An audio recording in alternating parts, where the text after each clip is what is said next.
What's going on, world? DS1 Ross, and I'm back. Shout out to everybody, man. Shout out to everybody who support me and who support this platform, Sheep Stay Sleep TV. It's very much appreciated. Much love, man. Much love. Before we get into this first installment of the Black History Month series of 2020, right here on Sheep Stay Sleep TV, first of all, I need y'all to hit the like button. After you hit the like button, share the show. Hit the like button and share the show. Also, if you're new to this Black History Month series, this is actually my fourth year doing this. You can go to the channel section and go to my playlist, and you can check out the Black History Month series for 2017, 2018, and last year. Just so you can get a gist on, you know, my whole idea behind this. Like I said, if you're new to it, go and check those out. First, before I get into it, I want to say that this is something that I decided to do back when I first started my channel back in 2016. And what I wanted to do in particular was to come up with a list of 10 Black historians that is not really mentioned in the school system during Black History Month, because I noticed from young, they always mentioned the same people when it came to Black History Month. It always was the same group of people. And as I got older, I noticed Black History Month started to get less and less light in the education system. You know, when I got in high school, we really wasn't even celebrating Black History Month like that no more. And the crazy part is, I went to a Black high school. Actually, I'm gonna do a dissertation on him this year. I went to Paul Robeson High School. If any one of y'all know about Paul Robeson, if y'all don't know, I will be sharing his story.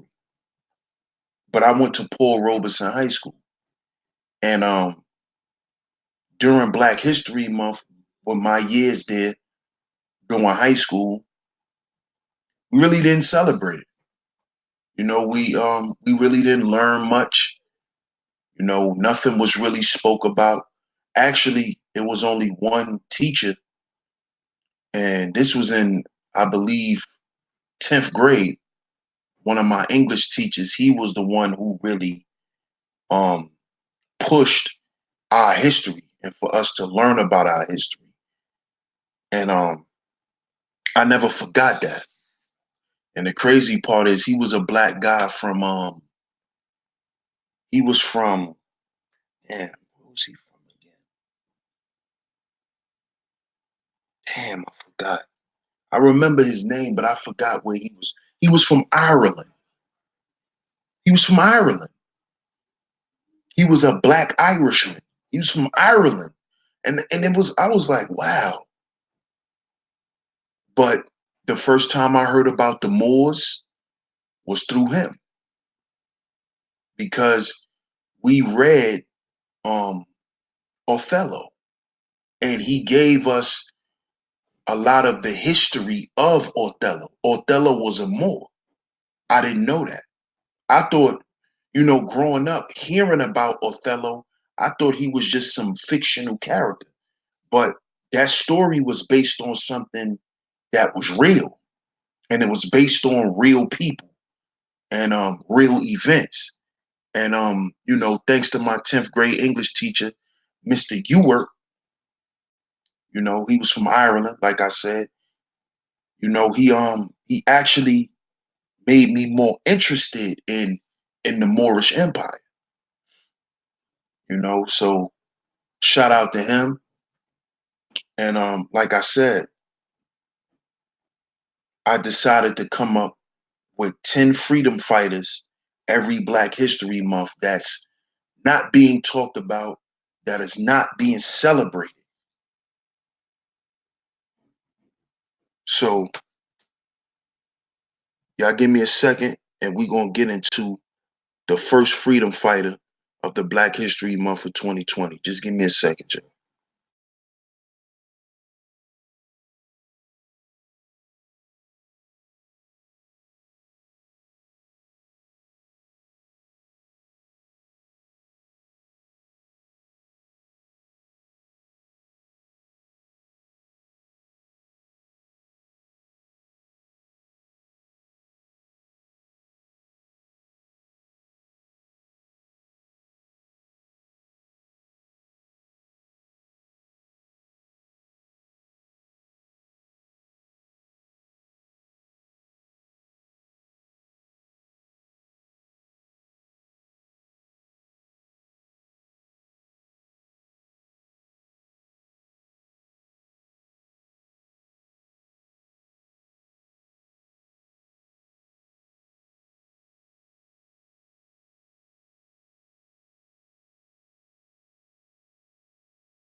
So yeah, family, tonight, the first installment of the series, we will be getting into a Black woman. How ironic, right? But I make sure every series we gotta have our Black women who were freedom fighters. We have to. We can't sit there and act like there weren't Black women that were on the front line back then with us. We can't ignore that. We can't ignore that part of history. You know, that'll be intellectually dishonest. And we're not gonna do that over here. So tonight, our first freedom fighter we're gonna be getting into is Dr. Rebecca Lee Crumpler. Dr. Rebecca Lee Crumpler. And y'all saw the thumbnail. So that'll give y'all just a gist on who she was. But let's get into her life.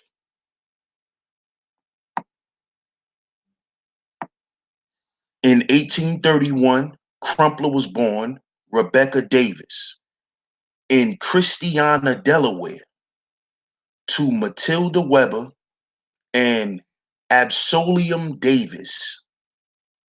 She was raised in Pennsylvania by an aunt who cared for infirm neighbors. Rebecca's aunt acted as the doctor in her community. So, right there, that tells us that she comes from a professional family. Now, mind you, this woman was born in 1831. 1831. But we want to act like our history here in America isn't rich. We want to downplay our history. This woman was born in 1831.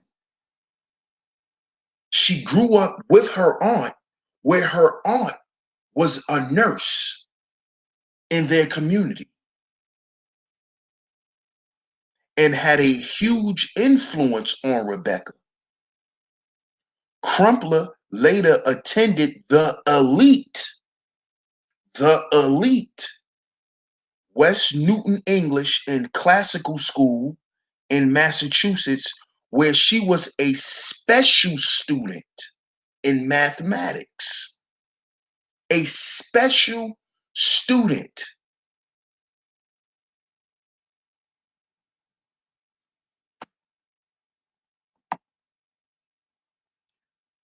Rebecca Lee Crumpler was an African American physician and author, becoming a doctor of medicine in 1864 after studying at New England Female Medical College. She was the first, she was the first, she was the first African American woman to become a physician in the United States. So we just gonna keep downplaying our history. She was the first Black woman to become a physician in the United States.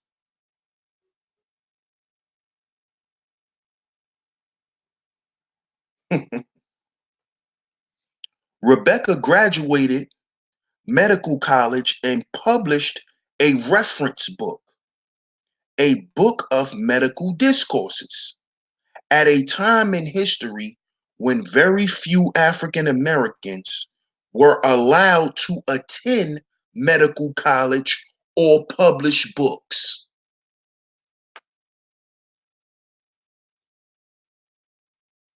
Didn't y'all hear me say that freedom fighting,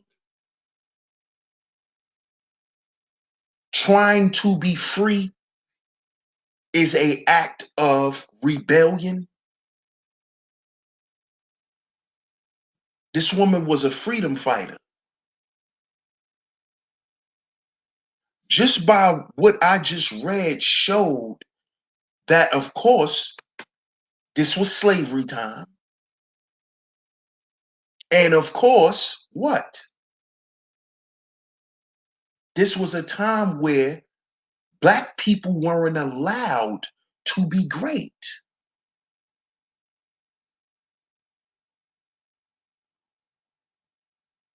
See? And let me add this to it. She was not allowed to go to medical school here in America.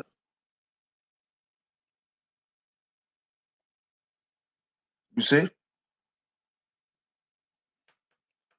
Rebecca graduated medical school and published a reference book, a book of medical discourses, at a time in history when very few African Americans were allowed to attend medical college or publish books. Crumpler first practiced medicine in Boston. Now, if y'all know anything about Boston, that's a very, very racist place. Massachusetts, period, is racist. Period. By the way, that's also where Harvard is located, in Massachusetts. I know because I went there on a college tour when I was in high school. Very, very prejudiced. Very. They didn't even like us walking through the school. So she first practiced medicine in Boston, primarily for poor women and children. After the American Civil War ended in 1865, she moved to Richmond, Virginia. Shout out to Richmond. Believing to be a proper field for real missionary work. Let me read that again. Let me read that again.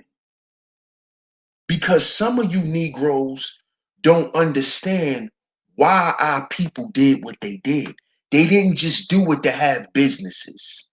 They didn't just do it to have resources and to have money. Like a lot of you Negroes get up here and talk. Y'all use these things as y'all main talking points. We talking about freedom fighting here. You see, we talking about being able to establish a legacy. This is why I'm speaking about her in 2020. This is why. Because she was a freedom fighter, not because she had businesses and resources. Not just because of that, but because of this.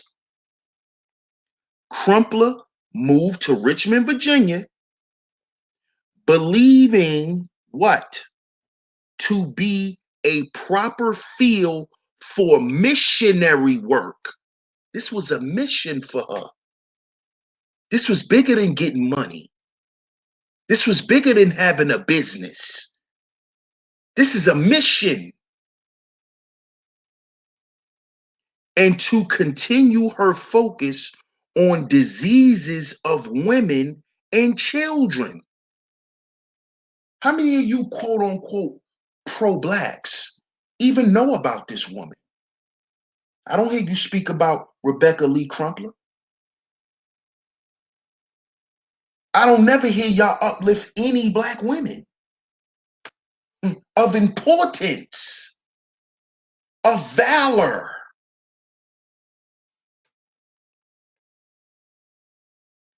Crumpler worked for the Freedmen's Bureau to provide medical care to freed slaves. She was subject to intense racism and sexism while practicing medicine. She later moved back to Boston and entered into the work with renewed vigor, practicing outside and receiving children in her home for treatment, regardless in a measure or remuneration. In 1883, she published a book for medical discourses dedicated to nurses and mothers. It focused on the medical care of women and children and was one of the first publications written by an African American about medicine. In addition to being the only female physician author in the 19th century.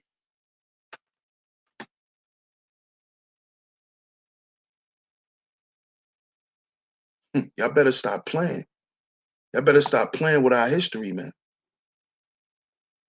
Now let's get into her career. She moved to Charlestown, Massachusetts in 1852.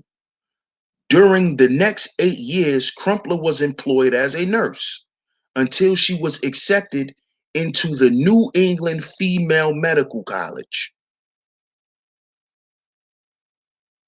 in 1860. This school was founded by Dr. Israel Tisdale and Samuel Gregory. It was rare for women or black men. Let me read that again. It was rare for women or black men to be admitted to medical schools during this time. We weren't allowed to practice medicine. We weren't allowed to write books. Because remember, we weren't even allowed to read. See that? In 1860, due to the heavy demands of medical care for Civil War veterans, there was more opportunities for women physicians and doctors. However, because of how strikingly talented Crumpler was as a medical apprentice, her supervising doctor recommended her to this school. That's how she got in there. Because remember, I told you she had to go somewhere else to practice medicine. She had to go all the way to New England because she couldn't practice in Boston.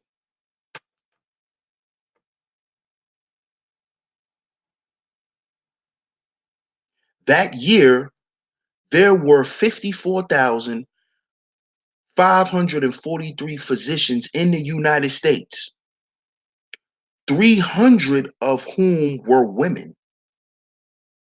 None of them who were African American women. The faculty was hesitant to pass Crumpler because they thought she showed slow progress in learning. Do you hear that bullshit?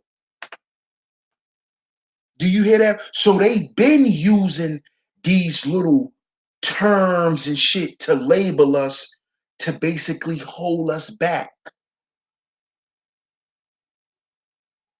Oh, he has ADHD. Oh, he has autism. Oh, he has a learning disability. Oh, he has a behavior problem. He been doing this shit. They been doing it. It's nothing new.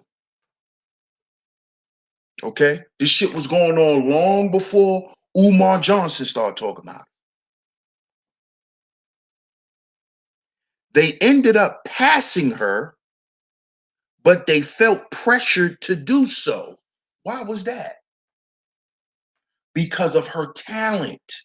And because 9 times out of 10, well, I'm going to say 10 times out of 10, she was better than the Caucasian women and most of the Caucasian men who were physicians at that time. That's why they felt pressured. Because we can't put this Negro over our people, even though she's better. Even though she's better.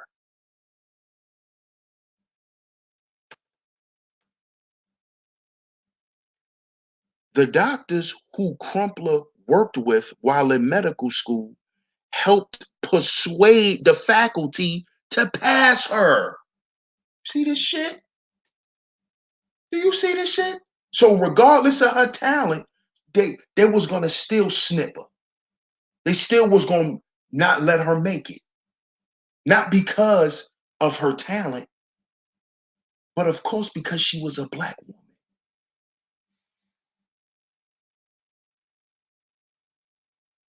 Preferably because she was black. I'm not even gonna say a black woman. She was black because she was black. And she was better than all the Caucasians physicians. She was better than them because she was black. She had to get co-signed by Caucasians for them to pass her. So that means they was gonna fail her regardless. Regardless of her talent. Regardless of her academia, her intelligence, regardless of any of that. Just because she was black.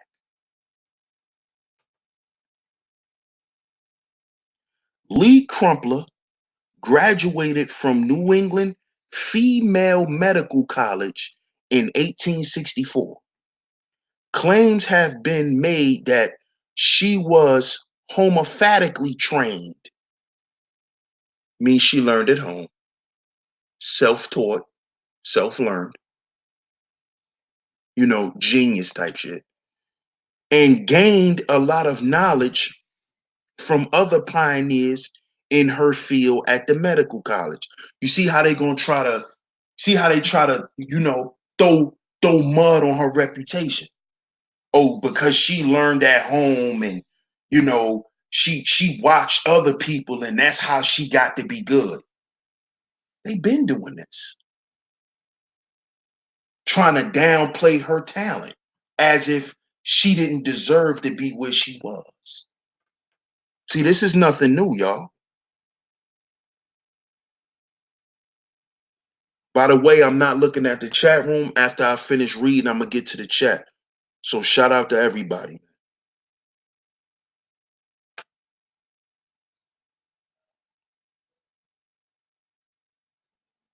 Claims have been made that she was homopathically trained and gained a lot of knowledge from other pioneers in her field at the medical college. However, Crumpler and the many other pioneers are not recognized, nor does history record them as homeopathic practitioners. Who else they don't recognize? Dr. Sabi, right? Homeopathic physician. He wasn't recognized, right?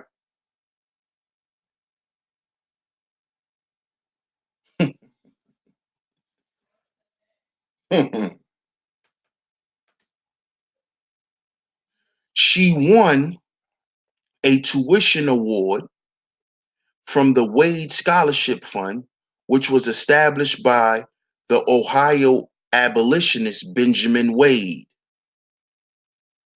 After having completed 3 years of coursework and a thesis, she gave her final oral examinations in February 1864. On March 1st, 1864, the Board of Trustees named her a Doctor of Medicine,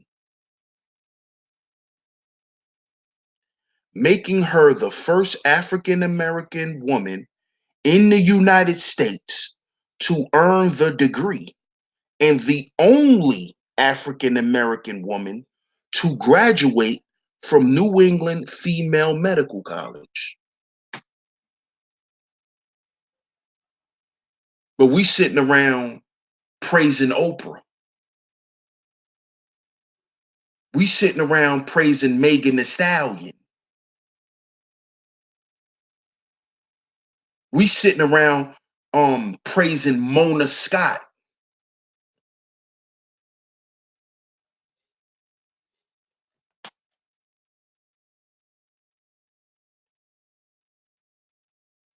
The school closed in 1860 and the school closed in 1873 due to the financial issues.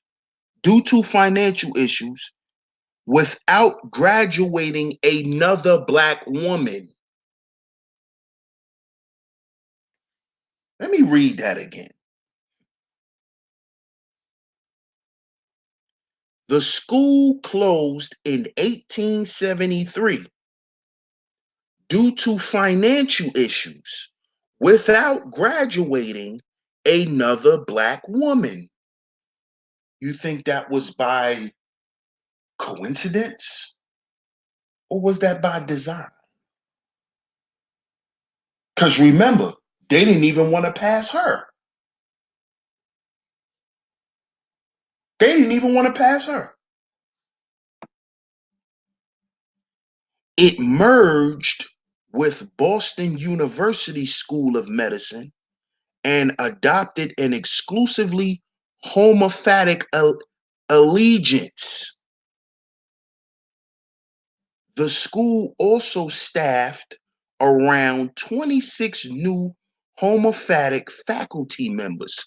So you see what you see what this woman has created. So any young black woman today that's in school to be a doctor should know about Rebecca Lee Crumpler and understand that she's the reason why your ass can be a doctor today.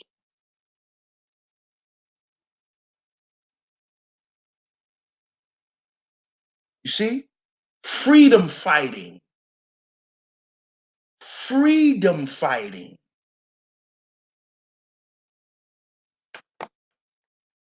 She changed the schematics of things. Because of her, they had to hire more people like her because they need a system to run. Because obviously these homeopathic doctors were better. They were better. They were better.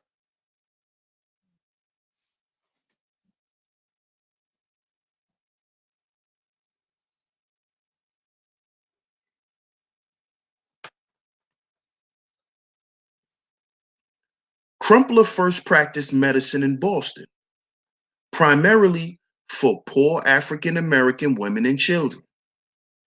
During this time, she sought training in the British Dominion. After the American Civil War ended in 1865, she moved to Richmond, Virginia, believing it to be a proper field for real missionary work and one that would present ample opportunities to become acquainted with diseases of women and children.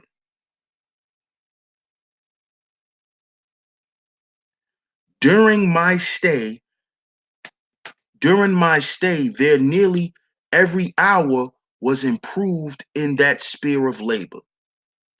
The last quarter of the year of 1866, I was enabled to have access each day to a very large number of the indigent and others of different classes in a population of over 30,000 colored.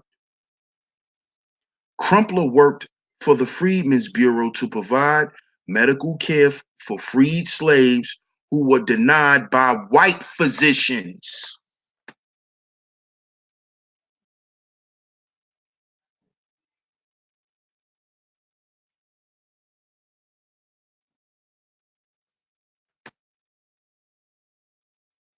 Give me a second, y'all.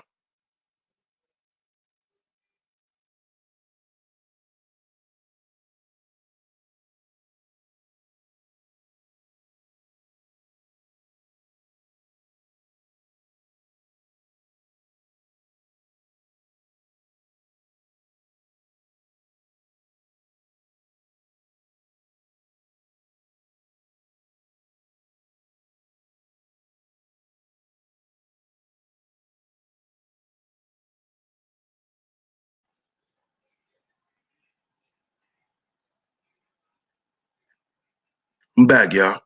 Let me read that again. Crumpler worked for the Freedmen's Bureau to provide medical care to freed slaves who were denied by white physicians.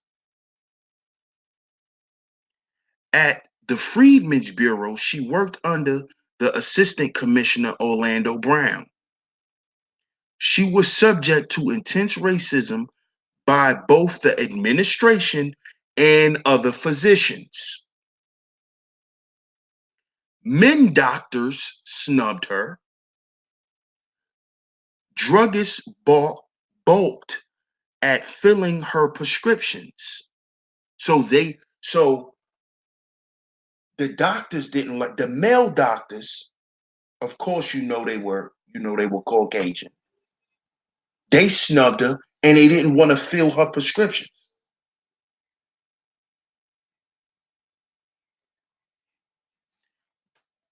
Majority of pharmacists would not acknowledge the prescriptions she filled. And some people wisecracked that the MD behind her name stood for nothing more than mule driver.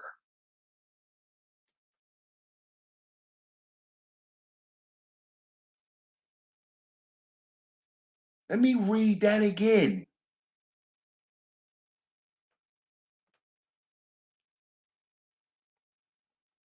Majority of pharmacists would not acknowledge the prescription she filled. And some people wisecracked that the MD behind her name stood for nothing more than mule driver.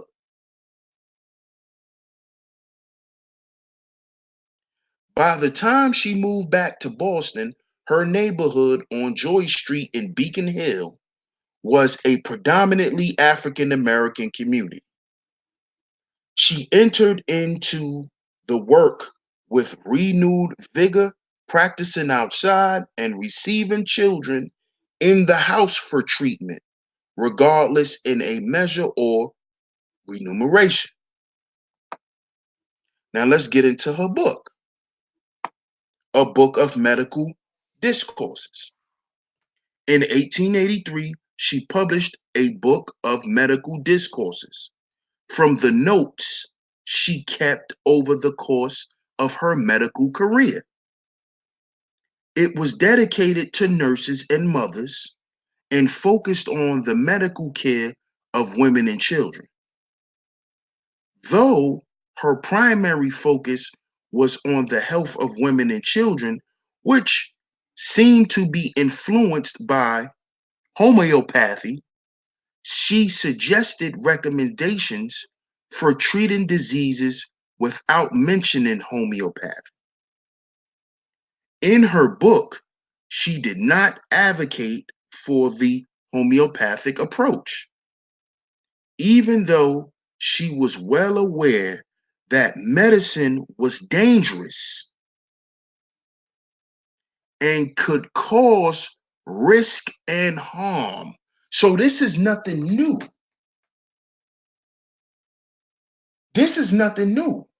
We always knew that the pharmaceutical companies, who they were and what these drugs done. This is nothing new.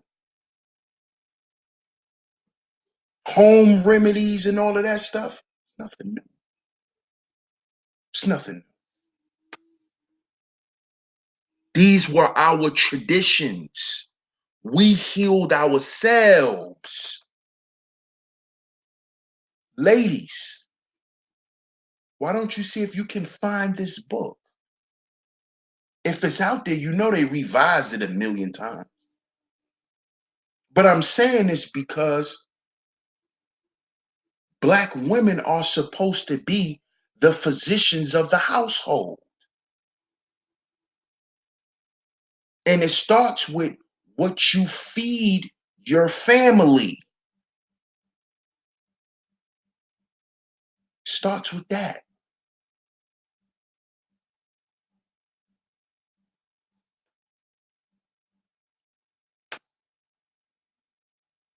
In her book, she did not advocate for the homeopathic approach, even though she was well aware that medicine was dangerous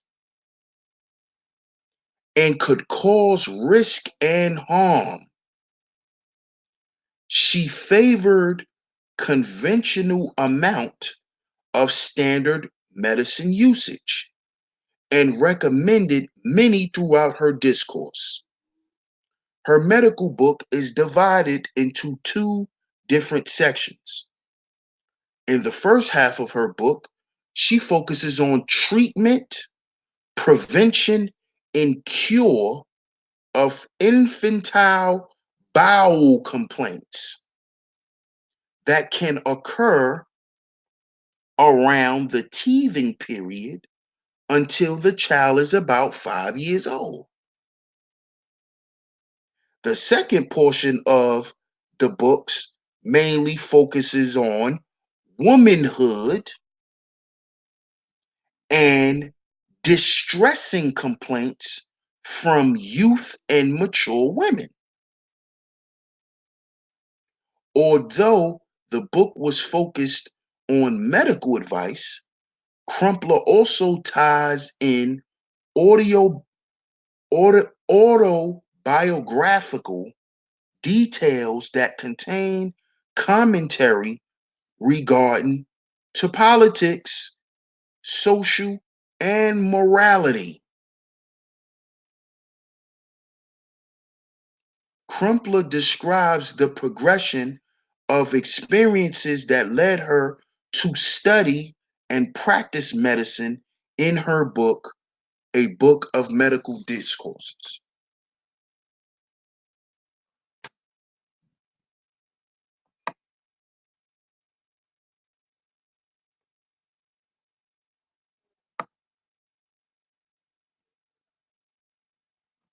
Now, we're going to get a little into her personal life.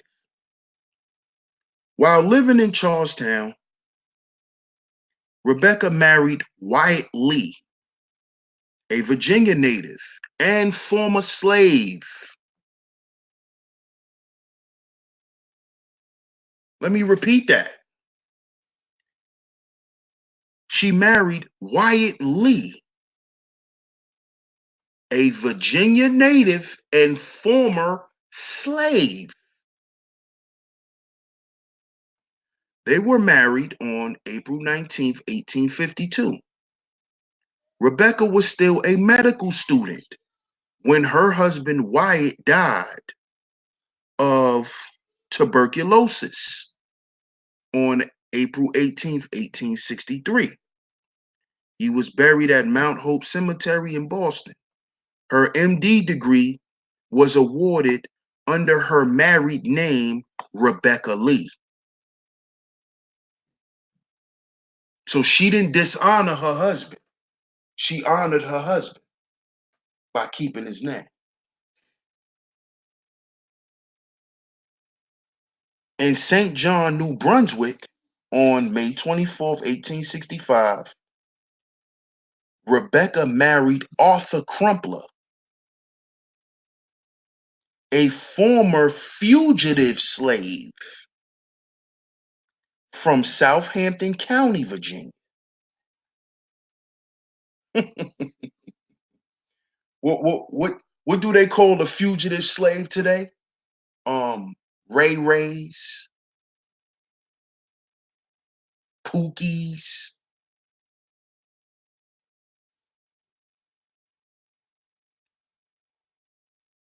Born in 1824, he was the son of Samuel Crumpler, a slave of Benjamin Crumpler. Arthur lived on the neighboring estate of a large landowner, Robert Adams. He served with the Union Army at Fort Monroe, Virginia, as a blacksmith. Based upon his training and experience, he went to Massachusetts in 1862 and was taken in by Nathaniel Allen, founder of the West Newton English and Classical School, called the Allen School. Y'all hear about that today, the Allen Medical School. Rebecca and Arthur were active members of the 12th Baptist Church, where Arthur was a trustee. And in mid-December 1870, their daughter, Lizzie Sinclair Crumpler, was born at their 20 Garden Street home. So they did a home birth. This is 1870. Home births, home remedies, the same stuff that's being pushed and promoted throughout the conscious community. This is our history. This is nothing new.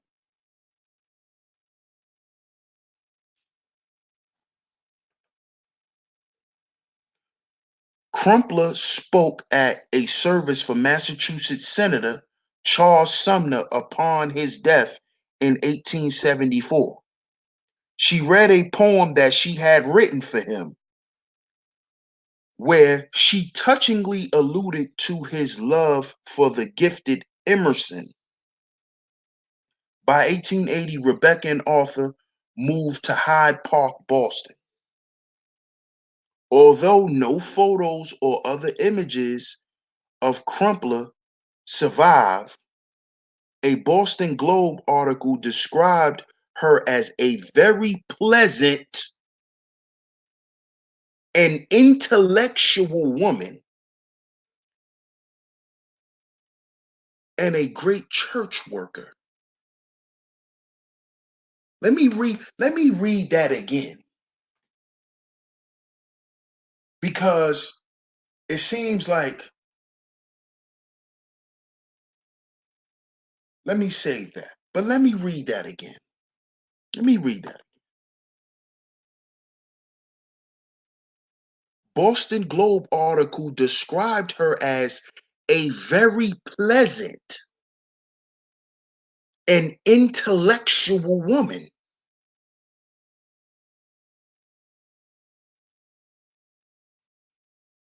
Let that sink in. Dr. Crumpler is 59 or 60 years of age, tall and straight, with light brown skin and gray hair.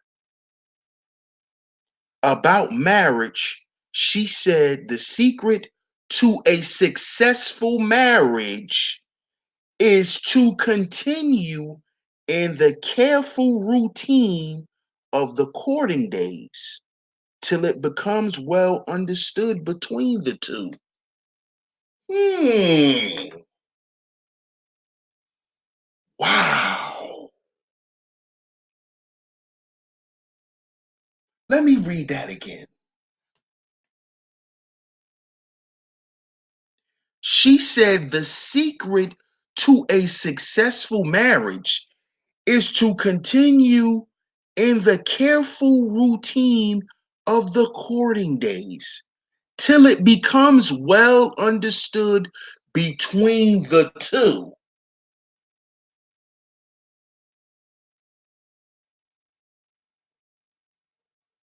So back then she was teaching black women how to keep her man. And she did it from a logical standpoint. Y'all keep courting each other. Y'all keep dating until it's established between both of y'all. So there's no representative. There is no manipulating to get a relationship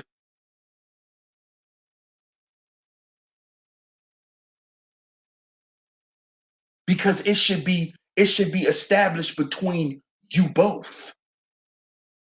Not somebody lying to somebody to get what they want from them.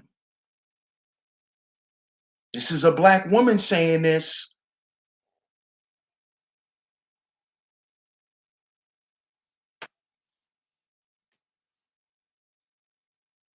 Rebecca Crumpler died on March 9th, 1895, in Fairview, Massachusetts.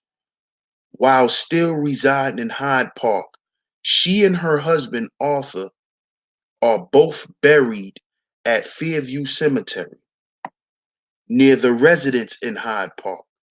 Arthur died in Boston in 1910.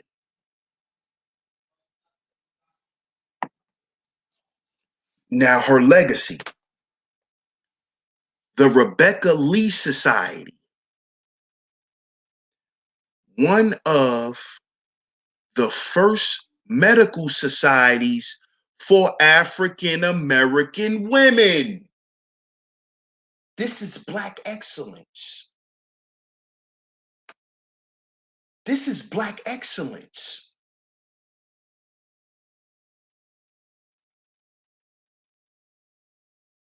So, guess what?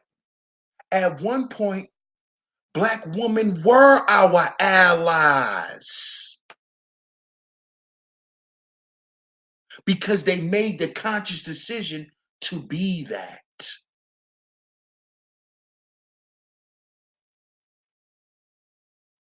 She has a legacy of greatness throughout her personal life and her professional life. You notice she kept both of her husbands' last name, Rebecca Lee Crumpler.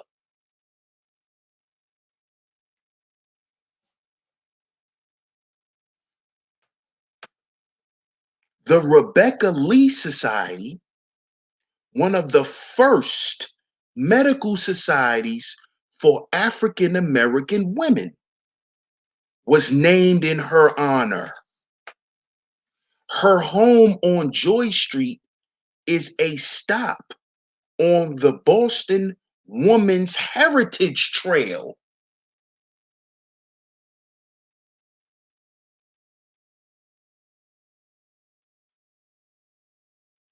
Dr. Maas Robinson and Dr. Patricia Whitley made this lifelong legacy become reality.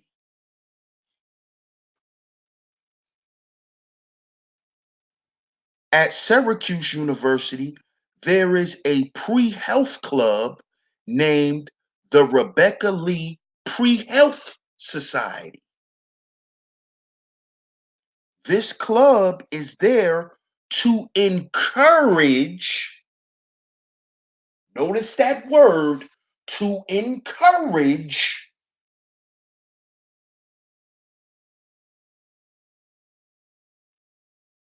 this club is there to encourage people with all different types of backgrounds to get involved with health professional schools.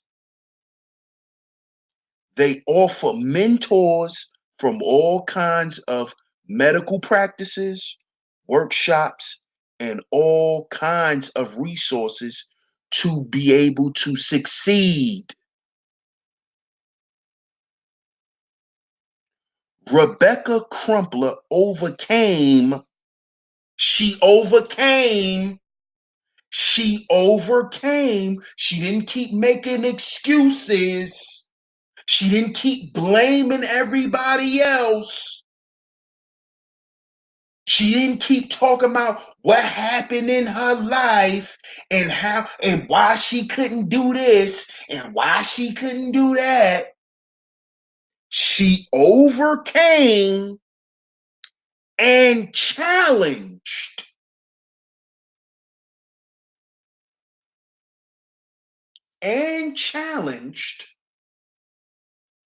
the many prejudices toward African Americans in pursuing careers in the medical field.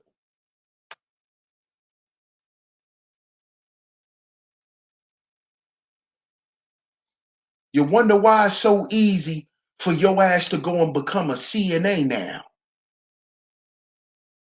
You wonder why it's so easy, right? You wonder why the medical field is full of black women. It's because she took the hits. This woman right here. It's because of women like her. Black women like her. So you ain't got to go kiss nobody else's ass. You got your own people. You got your own history to talk about and to be proud of.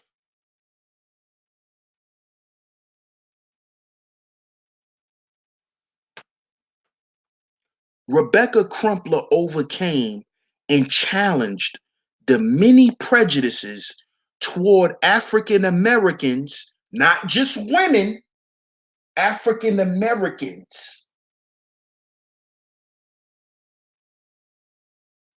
in pursuing careers in the medical field. The first African American to hold the job of a physician was initially credited to a different woman by the name of Dr. Rebecca Cole. In fact, Rebecca earned her degree 3 years before Rebecca Cole. So you see that shit? They tried to erase this woman out of history.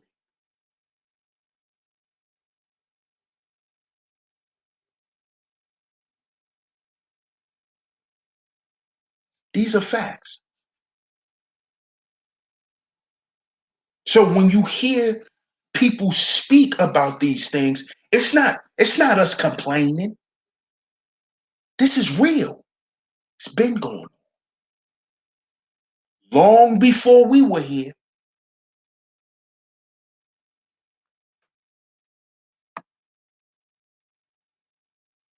So shout out to everybody in the chat, man. Shout out to y'all. I'm gonna get to the chat room and I'm gonna give some shout outs.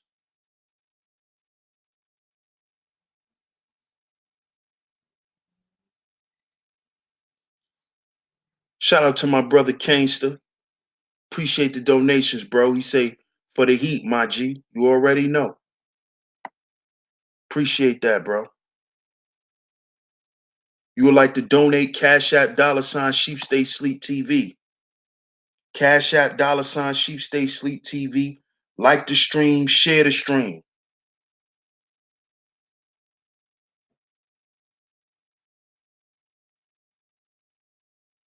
Shout out to the masculine mercenaries in the building. I see y'all. Shout out to Grinch. Shout out to Kangster. Shout out to the nameless protagonist. Young Peasy, what's going on? Shout out to Cats. Dion Covington, salute. Shout out to Diva Tomboyish. Shout out to my brother Kenneth.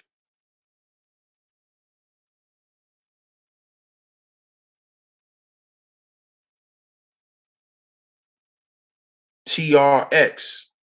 Welcome. Welcome to Sheep Stay Sleep. Free Will Defender, salute.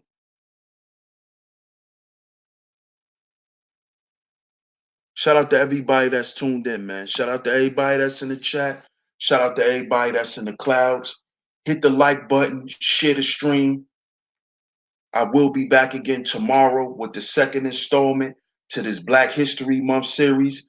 If y'all would like to know who I will be talking about, just go to my community section, scroll down, and you will see the complete list. I will not be going in that order, but I will be covering everyone. So I appreciate y'all for tuning in tonight. I'm your host, DS1 Ross of Sheep Stay Sleep TV. This is the first installment for the Black History Month series of 2020. And I'm going to catch y'all on the next one. Salute to all the donators. Much love to y'all. And I'm going to catch y'all tomorrow with the second freedom fighter. Peace.